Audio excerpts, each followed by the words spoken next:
ሰላም ሚኪ ደላላ ነኝ። ዛሬም ባለ 3 መኝታ ሁለት መታጠቢያ ያለው ጽድት ያለ ቤት ይዘን ቀርበናል። ደረጃው ዝቅ ያለ ባለ 3 መኝታ በውጭ ሴራሚክ እንደዚህ ቆንጆ ተደርጎ የተሰራ ጽድት ያለ ቤት ፈልጉ ለነበራችሁ ቁም ሳጥን ኪችን ካቢኔት የተገጠመለት በጣም በተመጣጣኝ ዋጋ እንደዚህ ኪችን ካቢኔት የተገጠመለት ፏና ጥንቅቅ ያለ ቤት ይዘን ቀርበናል። እያንዳንዱ ክፍል ምናሳያችሁናል። እዚህ ጋር ኮመን ባዝሩም ስናገኝ እስከ ላይ ሙሉ ሴራሚክ ጽድት ተደርጎ የተሰራ አንደኛው መኝታ ቤትም እንደዚህ ሰፋና ለቀቅ ያለ ነው። ወደ ማስተር ቤድሩም ወስዳችሁ እንደዚህ የራሱ ቁም ሳጥን የተገጠመለት በቂ ብርሃን የሚያገኝ እንዲሁም የራሱ ባዝሩም ያለው ባዝሩም ሳሳያችሁ የራሱ ገንዳ የተገጠመለት በውጭ ማቴሪያል ሙሉ ጽድት ተደርጎ የተሰራ 105 ካሬ የባለጣ ቤት ሁለተኛ ደረጃ ላይ የሚገኝ እዳ የዘጋ ካርታ ያለው ጽድት ያለ ቤት ይዘን ቀርበናል። ሶስተኛው መኝታ ቤቱም እንደዚህ ቁም ሳጥን የተገጠመለት ነው።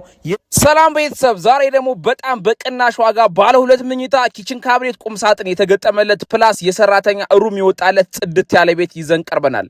እንደምታዩት ኪችን ካቢኔት የተገጠመለት እዚህ ጋር የሰራተኛ ሩም እናገኛለን። አንደኛ ወለል ላይ እጅግ አሪፍ ሎኬሽን ላይ የሚገኝ ባለ ሁለት መኝታ በጣም በቅናሽ ዋጋ እያንዳንዱን ክፍል ምናሳያችሁናል። ቪዲዮውን እስከ መጨረሻው ይከታተሉ። እዚህ ጋር አንደኛውን ባዝሩም እናገኘዋለን። ኮመን ባዝሩም እስከ ላይ ሙሉ ሴራሚክ ጽድትና ቆንጆ ተደርጎ የተሰራ በቆንጆ ማቴሪያል አሪፍ ተደርጎ የተሰራ እንዲሁም በቂ ብርሃን የሚያገኝ አንደኛው መኝታ ቤት እዚህ ጋር ስናገኘው የራሱ ባዝሩም ያለው ጽድትና ልቅም ተደርጎ የተሰራ እጅግ ዘመናዊ ቤት ይዘን ቀርበናል። የባለጣ ቤት 79 ካሬ አንደኛ ወለል ላይ እዳ የዘጋ ጽድትና ልቅም ተደርጎ የተሰራ በጣም በቅናሽ ዋጋ የሚሸጥ ኮንዶሚኒየም ነው። ይህ ቤት ሊያልፋችሁ አይገባም። የመሸጫ ዋጋውና ሙሉ መረጃውን ካፕሽን ላይ አስቀምጥላችኋለሁ። ስልኬ ባይወላ ያለ ደውሉልኝ።